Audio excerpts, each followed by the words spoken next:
www.ccpg.org/donate. Mary had a little man. The false. We believe that all men are created equal. To the magnificent mosaic that is America. From radio beacon to radio beacon. I have a dream today. Change has come to America. Believe me. Help is on the way. Knock, knock. Who's there? It's a figment of your imagination. Randi Rhodes Show. Turn up your mind. After a school shooting in Iowa that killed a student and a teacher, my predecessor was asked about it. You remember what he said? He said, have to get over it. Hell no, we don't have to get over it. We got to stop it. We got to stop it and stop it now.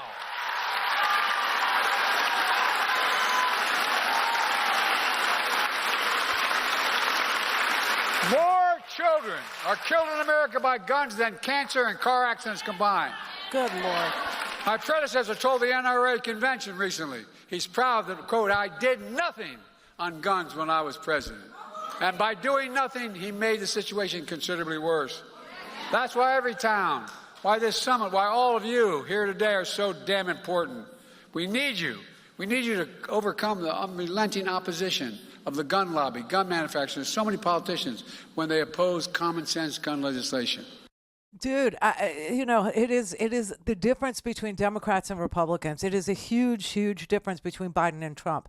Donald Trump's, he brags about how he's done nothing on guns and he will do nothing on guns, and that we should just continue to kill each other. We should just continue to watch our children, go through, live shooter drills at school. We should just continue to not know if they're going to come home from school. We should just live in fear. We should just cower in our own homes and say, oh, at least, let me have my lazy boy and my 55-inch TV, and I won't say anything. I won't complain. I won't make noise. I won't do any, and obviously, this fear and this carnage, okay, that the Republicans not only allow, but, preside over and do nothing about, because that's their policy, is designed to make you live in fear. It's designed to make you hateful. It's designed to make you feel vulnerable, and that you need a strong man to protect you from what I have no idea.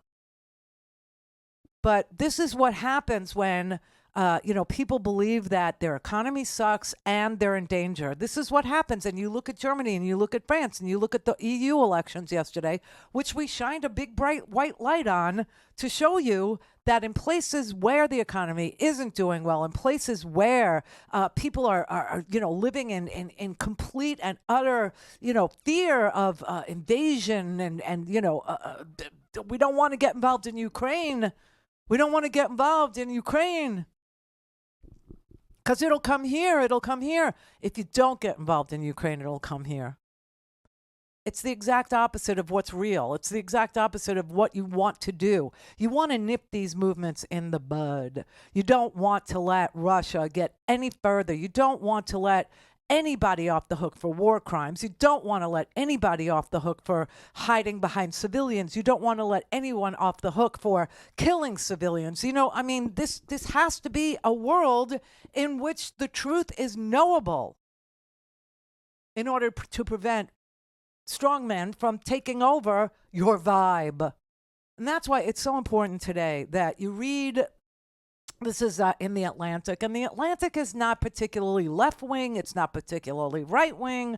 It's particularly factual, and it's particularly data-based, okay? And there's a fairly long article in here about how the economy in the United States, contrary to Germany, contrary to France and other European, is the superstar economy of the world. Of the world. Simply starts out this way. It grabs you. If the United States economy were an athlete right now, it would be peak LeBron James. If it were a pop star, it would be peak Taylor Swift. 4 years ago, the pandemic temporarily brought much of the world's economy to a halt.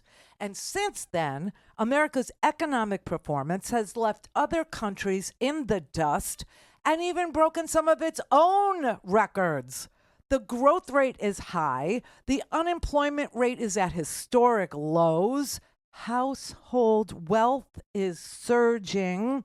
Wages are rising faster than costs, especially for the working class.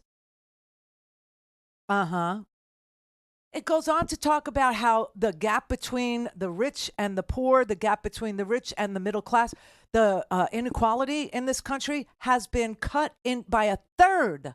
By a third. Why? Because we have a president that prioritized rebuilding this economy, A, and B, rebuilding this economy from the bottom up and the middle out. It's not just a slogan. It's a policy.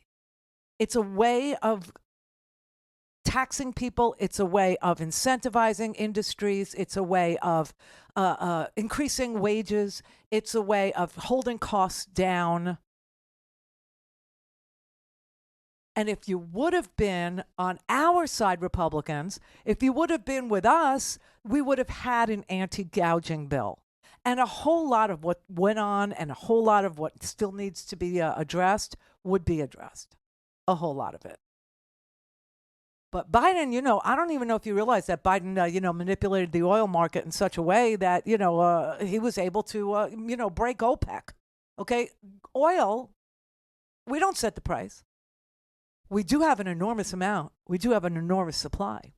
And what Biden understood was that if he flooded the market literally with the Strategic Petroleum Reserve, which we had and we were able to replace, but if he let it all out at one time, he would literally flood the market and lower the price per barrel. And that's what happened. And guess what? When he sold the Strategic Petroleum Reserve barrels, oil was above $100. I think it was like $130 or $120. It was a crazy amount. And when he bought the barrels to replenish the Strategic Petroleum Reserve, he bought them low because the price had come down. So he sold high and bought low and actually created a multi-million, almost $1 billion worth of profit for the United States. I wonder if anybody realizes that he gamed OPEC quietly, effortlessly, and that the price per barrel is now $75, $70, depending on what day of the week it is. If I were you, I would just say thank you, but no, you won't. Because the American public doesn't feel this way. The American public doesn't feel the vibe. And there's no explaining it except to say we're being propagandized, okay? So let's start with the metrics, okay? The favorite metric of all economists is growth. Okay. So when an economy is growing, right, more money is being spent and more stuff is being produced and more services are being performed and more businesses are getting started to, service those industries, and more workers then are hired. And because of this abundance, the living standards that we experience in this here country are rising. And that is what's happening here. On the flip side, we just lived through Donald Trump's recession, literally. And that's when the economy shrunk, really, really shrunk. And it got materially worse. People were isolated in the middle of all of this because he let a pandemic get, oh my God, out of control. I don't even know what the word is for how out of control he let it get. But right now, the growth rate in this here country is the envy of the freaking world. From the end of 2019 to the end of 2023, GDP, which is the measure of everything that we do, everything we buy, everything we sell, everything we make, everything we produce, everything we consume, okay, GDP. It grew by 8.2%. That's twice as fast as Canada. That's 3 times as fast as the European Union. That's 8 times as fast as the United Kingdom. That's who we are. That's what's going on here. Japan and Germany have fallen into a recession with mass layoffs and angry street protests. But here in the United States, post-pandemic, we just keep on growing. And you know what else grows? Wages grow. Everything good is growing. Don't have time to listen to the live show? Want to hear more on your schedule? Go to randyrhodes.com and buy a stinking podcast.